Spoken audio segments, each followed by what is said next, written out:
Hello दोस्तों, तो जैसा कि 27 अगस्त को आपके डीडीयू के हॉस्टल फॉर्म रिलीज़ हो गए थे। तो आज चलिए हम डीडीयू के हॉस्टल का फॉर्म फिलअप करते हैं।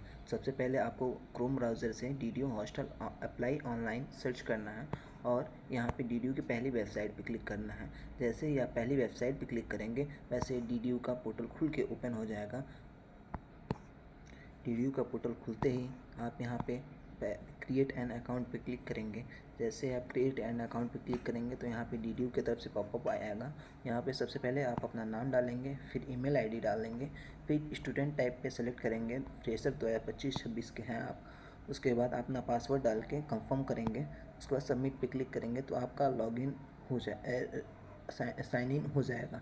फिर आपको लॉगिन करने के लिए आपके ईमेल आईडी और पासवर्ड का इंटर करना होगा।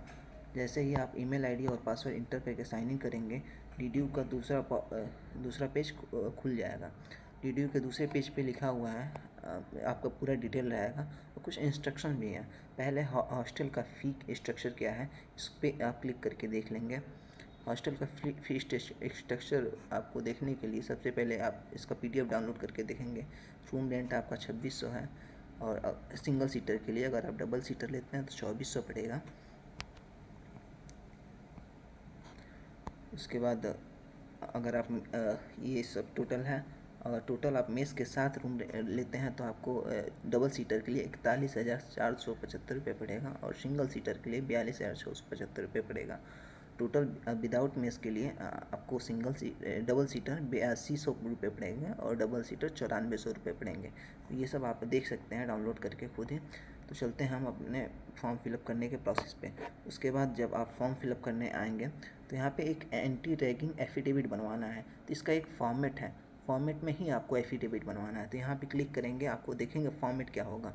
10 रुपये के स्टाम्प पेपर पे आपको ये इस फॉर्मेट में ही एंटी रैगिंग बनवाना है एफिडेविट। देखिए यहाँ पे आपका अपना नाम उम्र रहेगा, उसके बाद पूरा डिटेल्स अपना रहेगा। 10 रुपये की एफिडेविट पे आप तहसील या फिर कचहरी कहीं से भी बनवा सकते हैं। उसके बाद आइए हम चलते हैं फिर फॉर्म फिलअप करने के प्रोसेस पे। देखिए यहाँ पे ट्रांजैक्शन आईडी डिमांड कर रहा है, ट्रांजैक्शन आईडी और इनरोलमेंट नंबर। ट्रांजैक्शन आईडी जिससे आपने डीडीयू का पेमेंट किया था, डीडीयू की फ़ीस पेमेंट की थी, वो ट्रांजैक्शन आईडी और इनरोलमेंट नंबर जैसे ही आप इंटर करेंगे, इंटर करके वैलिडेट करेंगे, वैसे ही फॉर्म ओपन हो जाएगा।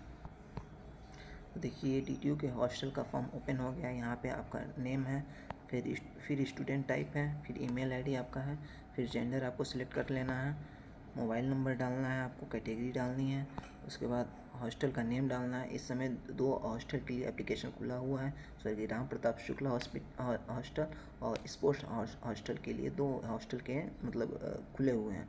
आपको अपना प्रोग्राम सेलेक्ट करना है। जैसा कि मैंने बीटेक में एडमिशन लिया है तो बीटेक AIML है।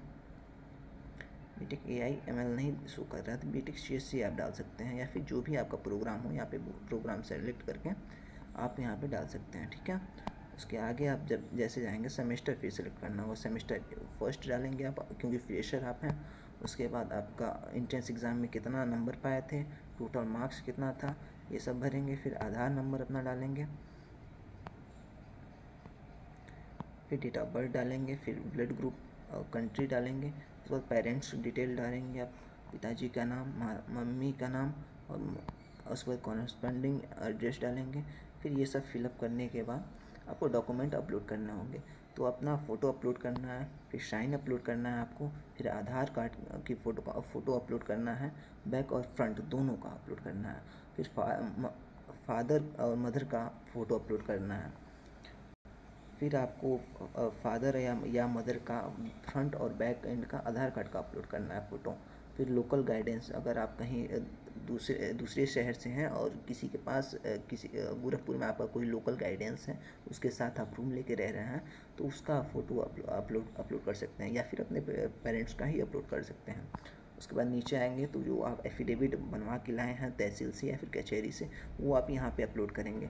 फिर सब कुछ अपलोड करने के बाद आई डिक्लेयर क्लिक करके फाइनल सबमिट कर देंगे। और ये फाइनल सबमिट होने के बाद फर्दर प्रोसेस के लिए हमारा चैनल सब्सक्राइब कर लीजिए। जैसे ही कोई इन्फॉर्मेशन आती है मैं आपको इन्फॉर्म ज़रूर करूँगा। धन्यवाद।